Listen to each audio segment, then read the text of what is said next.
어떠세요? 전반적으로 이번 그 군 부대 내 그런 어떤 여군 대상, 물론 뭐 남자 군인들이 피해자인 경우도 있지만 같은 여성 입장에서는 좀 어때요? 저는 되게 안타까웠던 게 피해자가 피해를 호소했는데도 불구하고 그만큼 충분한 보호를 받지 못했다는 거에서 그러니까 자기가 여군은 직접 선택해서 군에 들어간 그렇죠. 거잖아요. 근데 그런 자기가 선택한 직장 내에서 어떤 보호를 받지 못하고 그랬다는 거에서 좀 그 여자 중사가 많은 좀 허탈감뿐만 아니라 좀 내가 왜 몸 바쳐서 희생한 이 나라의 군대에 뭐 이런 보호를 받지 못하는가 약간 이런 부분에서 좀 더 마음이 아팠을 것 같은 생각이 들었습니다. 그렇죠. 그래서 미국의 이제 사례를 좀 보면 미국도 정말 미국은 군사 강국이잖아요. 그렇죠. 예, 그래서 한국의 군인 숫자도 어마어마하게 많은데 미군 내에서도 연간 2만 명이 이렇게 성범죄에 노출 이렇게를 받는다고 합니다. 그래서 한 해. 한 해 예. 연간 2만 명, 정말 많은 숫자죠.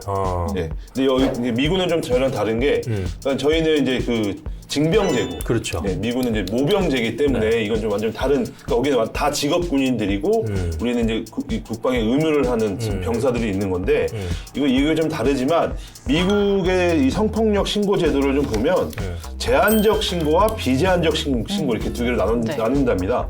그래서 이제 이 내가 피해자가 제한적 신고를 이제 신청하게 되면 이 군 지휘 체계를 통하지 않고 지휘관한테 이거에 대해 보고가 절대 들어가지가 않고 다른 쪽으로 이제 이 보고가 들어가서 여기서 수사를 하게 되는 건데 이렇게 되면 지금 요번에 그 공군 사건에서 봤을 때 회유와 압박 이런 것들을 되게 시달렸다고 했잖아요. 이런 것들로 이제 좀 자기가 벗어날 수 있는 거고 그러니까 아무도 모르는데 부대 내에서 심지어 자기 부대의 지휘관도 얘가 신고를 했는지 이렇게 감싸주고 수사를 해야 되는 건데 지금 이 공군 사건 같은 경우는 다 열어놓고 얘가 신고했답니다. 그럼 다 공격을 하는 거죠. 야, 회유.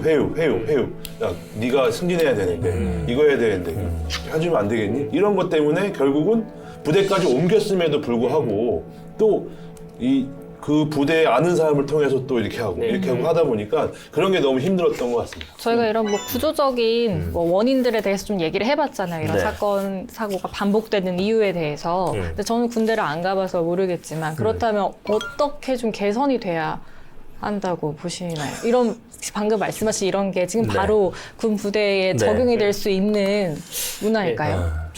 네, 말씀하십시오. 네, 아니 저는 이제 군 피해자 국선 사건을 좀 많이 하는 편인데 군대 갔다 오셨어요? 군대는 면제가 나서 군대는 5급 받아서 같이 아니 저 훈련소도 안 가고 훈련소도 안 가고 총도 한 번 안 잡았는데 네네. 각계 전투 이런 것도 한 번도 안 해보고 그래서 그 변호사 되기 전까지는 군대를 부대 안에 들어가 본 적이 없어요. 근데 변호사 되고 나서 이제 이런 사건 때문에 많이 들어가는데 군대를 안 가니까 제가 뭐 군 장병 자살 사건이나 뭐 이런 성범죄 사건을 했을 때 저는 계급이 뭐가 높은지 잘 몰라요. 그래서 객관적으로 접근할 수가 있는 거죠. 뭐 이분이 뭐 참모장이신데 뭐 준장이다, 그럼 이분은 준이다 그러면 누가 높은 사람이지? 저는 그렇게 생각이 들 정도로 저 군대를 잘 몰라서 약간 객관적인 시각에서 접근할 수가 있고 그 군대에 계신 분들이 이제 변호사님 군대는 원래 이랬으면 되려면 저는 머릿속에 원래 그런 게 어디 있냐? 약간 이런 식으로 접근을 하는 그런 오히려 객관적으로 볼 수가 있는. 그렇죠. 사회랑 원래 그러더라도 어쨌든 기본적 인권이 있는 거고 그런 게 어딨냐 이렇게 접근을 하는데 제가 이제 군 국선 변호사를 많이 하면서 느끼는 애로사항은 첫 번째는 군대가 진짜 폐쇄적인 것이 제가 피해자 변호사잖아요. 그럼 저한테 전화가 와서 변호사님 몇 사단입니다. 무슨 사건이 발생했는데 피해자 국선 뭐 명단에 있는데 해주실 수 있어요? 그러면 할게요. 이러면 팩스가 한 장이 옵니다. 팩스가 한 장이 오는데 사건 번호랑 가명으로 피해자 이름이 와요. 그럼 제가 다시 전화를 걸어서 피해자 연락처를 알려달라 그러면 그건 개인정보 때문에 못 알려드립니다. 이렇게 말을 하는 거예요. 그럼 어떻게 변호를 저는 그럼 저 어떡합니까? 그러니까 그러면 그분도 어떻게 하죠? 당황하는 거예요. 그래서 아니 내 번호를 그러면 저는 제가 읍수하는 거는 그럼 내 번호를 꼭 반드시 그 피해자분한테 알려드려라. 알려드려서 나한테 전화 올 수 있게 해라. 근데 이 피해자분들이 또 국선변호인 부담스러워서 전화 안 하시는 분이 있어요. 또 혼자 끙끙하는 분도 있고 한 번은 이런 경우도 있었어요. 이게 가명이니까 제가 받은 거는 예를 들어서 김영희 피해자 김영희 사건 받았는데 저한테 문자가 온 거는 안녕하세요. 저 이영숙이라고 합니다. 저 담당 변호사라고 해서 봤습니다. 저는 그래서 문자 잘못 보내셨나? 이러고 제가 그냥 넘긴 적도 있어요. 나중에 한 2주 있다가 이제 다시 연락이 와서 저는 가명으로 알고 있었다. 뭐 이런, 그러니까 피해자 국선을 선정해놓고 피해자 국선을 전혀 활용하지 못한다는 거. 자료도 아예 안 주고 심지어 제가 정보공개 청구를 해서 자료를 달라 그러면 지침이 없어서 못 드린다. 혹은 뭐 가해자의 그러니까 일반 경찰과 일반 검찰은 그 부분만 지우고 주거든요.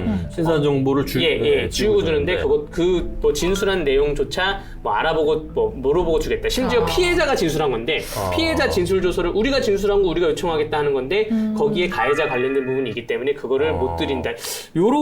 요래서 좀 굉장히 좀 황당한 느낌인데 이 여군 중사 사건 때문에 그나마 서비스의 질은 좀 높아졌다는 생각이 들어요. 굉장히 군 관련 부대에서 이것 때문에 이 사건 때문에 그런지 뭔가 긴장 상태에서 연락은 자주 오는데 안 되는 건 여전히 안 되는 거고요.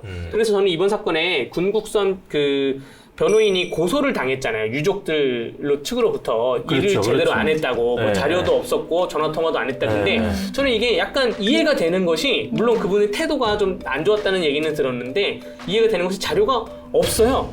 자료가 그냥 선정받았다 팩스 한 장 말고는 없는 거예요. 물론 그분이 피해자분하고 자주 연락을 하면서 라포 형성을 해가지고 해야 되는데 그런 걸 안 한 잘못은 있는데 이 피해자 국선은 또 그 이상의 무엇을 할 수 있었을까? 이게 과연 직무유기일까라는 생각이 들고. 아니 근데 지금 이야기하시는 그 문제가 된 공군 피해자 변호인은 그분은 일반 사선 변호사가 아니잖아요.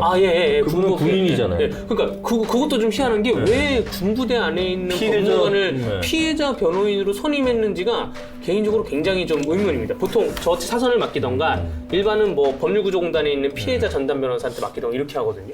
자, 그래서 여하튼 군 피해자들의 국선 변호 시스템도 개편을 해야 된다. 네. 맞습니다. 요즘에요. 굉장히 길게 얘기했네요. 국선 수임료도 좀 많이 올리고. 많이 그게 제일 중요한 것 같습니다. 네. 근데 근본적으로는 이게 없어지진 않겠죠. 징병제 국가다 보니까 그런 50만 명 이상의 군인들이 복무를 하고 있고 이러니까 이게 단기간에 없어지진 않을 텐데 아까 말씀드렸듯이 그 처벌도 강화해야죠. 그 시스템에 맞게. 근데 지금 다들 얘기하는 건 시스템은 너무 잘 갖춰져 있다는 거예요. 작동을 안 했다는 거죠. 그렇죠. 그러니까 뭐 매뉴얼이 잘못되고 이런 개념은 아니라 이미 벌써 매뉴얼은 다 갖춰져 있고 그런데 그것들이 현장에서 제대로 작동되게 할 수 있게끔 뭔가 대안이 필요한 거 아니냐. 그리고 그 안에 군의 수사기관과 소추기관과 판결을 내리는 군사 법원을 어떻게 견제할 수 있게끔 만들 거냐 이런 부분에 대한 논의가 조금 더 활발하게 돼서 여하튼 뭐 징병으로 내가 의무복무로 군에 갔든 아니면 직업적 선택으로 갔든 내가 피해를 당할 상황이라면 피해를 호소하고 분명히 구제를 받아야 되는 게 당연한 거고요.